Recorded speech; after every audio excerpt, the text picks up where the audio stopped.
안녕하세요, 신작가입니다. 일본 경제가 무너지고 있다는 것은 세계가 알고 있는 사실입니다. 일본 국민들은 이런 경제 상황을 몸으로 느끼며 살아가고 있습니다. 이 가운데 눈에 확 띄는 일본인들의 행동 변화가 있어 화제가 되고 있습니다. 1달러는 150엔 시대도 얼마 남지 않았다. 초엔저 시대 극복하는 똑똑한 자산 지키기 철저 해설. 1달러 150엔 시대를 맞이할 것이라는 내용의 기사입니다.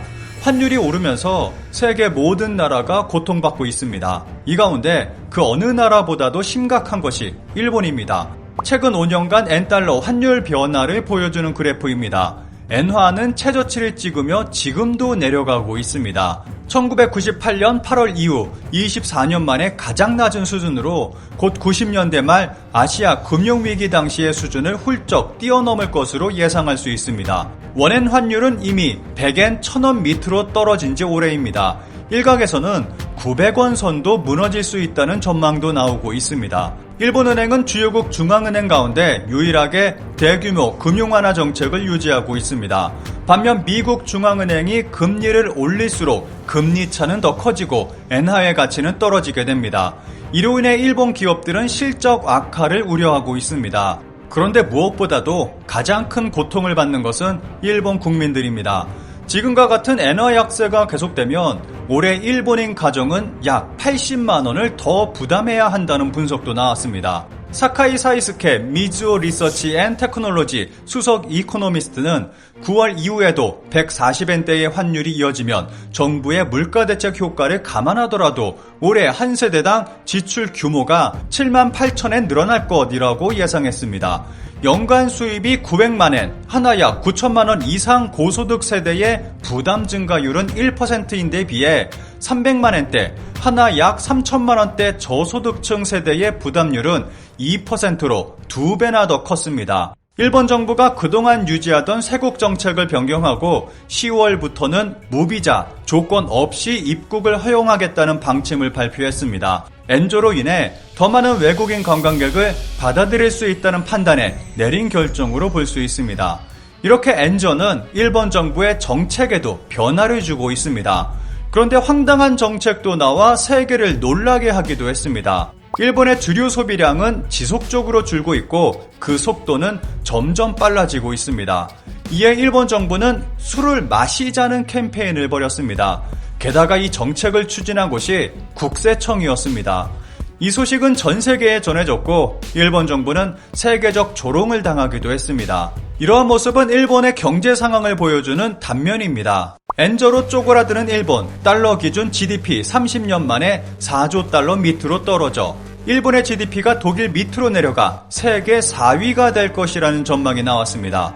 니혼 케이자이 신문은 달러당 엔화 가치가 140엔 수준을 유지하면 올해 달러 기준 일본의 명목 GDP는 3조 9천억 달러로 30년 만에 4조 달러를 밑돌게 된다고 말하며 일본 경제 규모가 버블 경제 붕괴 직후의 수준으로 돌아가면서 독일과 거의 같아질 것이라고 보도했습니다. 같은 기간 세계 GDP는 4배가 늘었습니다. 반면 1992년 세계 GDP의 15%를 차지하던 일본의 비중은 4%를 밑돌게 됐습니다.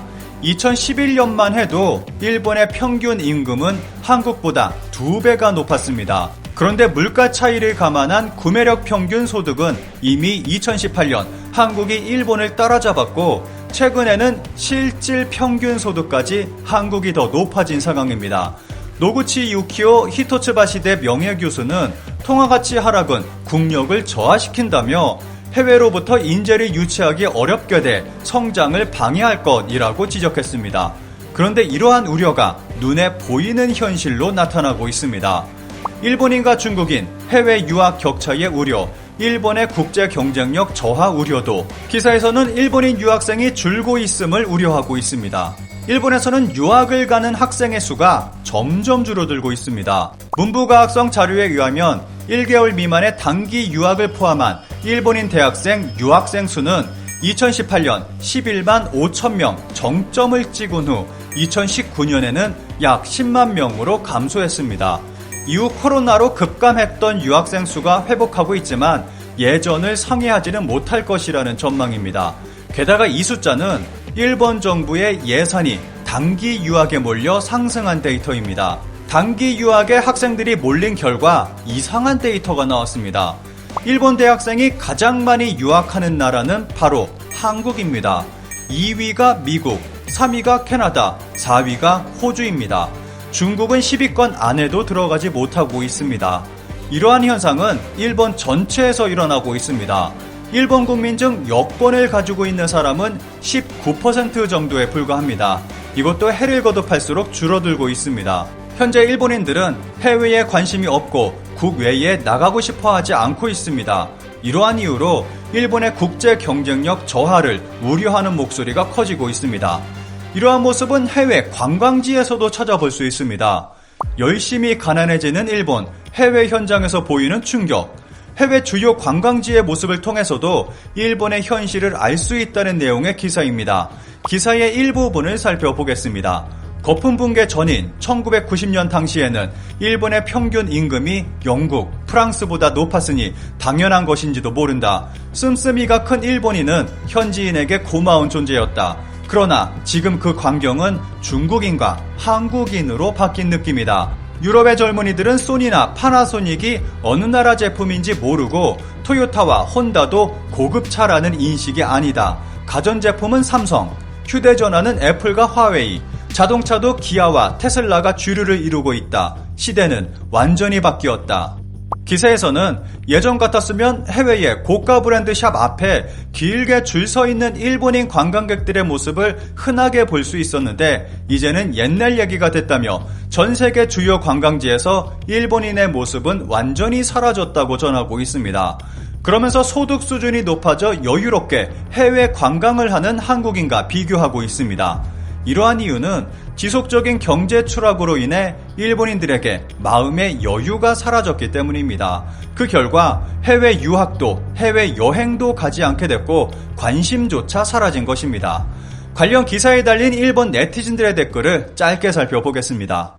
수년 전까지 세계적으로 뛰어났던 기술 개발 측면 등이 중국이나 한국에 지기 시작한 상황, 확실히 기사에서 말하고 있듯이 일본인은 어느 국민보다 일을 좋아하고 정밀도가 높으며 질 높은 서비스와 물건을 만들어내고 있다. 그런 일본인이 이론상 경제적으로 고통받는 일은 없어야 한다. 그런데 한편으로 현실을 직시하지 않고 아직도 일본은 선진국 중에서도 뛰어난 나라라는 환상에 사로잡혀 있는 사람이 참 많다고 생각한다. 현실을 믿지 못하는 선진국의 자존심인 것인가? 세계화의 가속 그리고 인구 감소가 현저한 일본의 현 상황에서 적어도 일본인이 과거의 영광에 매달린 채 있으면 이전과 같은 선진국으로 돌아가기는 어려울 것이다. 과거의 영광을 버리기보다 이제는 과거의 영광을 모르는 젊은 세대가 도전 정신을 갖고 국력을 향상시키는 것이 중심이 되어야 할지도 모른다. 근면하게 일하고 가난해지는 일본인. 슬픈 현실, 일본인에게 있어서 싸다고 생각했던 외국은 이제 과거의 기억일 뿐이다. 앞으로 해외여행은 부유층의 특권이 되고 말 것인가? 현상을 바꾸려고 정부를 비판하거나 시위에 참가하면 참으로 의식이 높다며 조롱받는 나라는 선진국에서는 일본이 유일하다. 그래서 쉽게 바꿀 수 없다.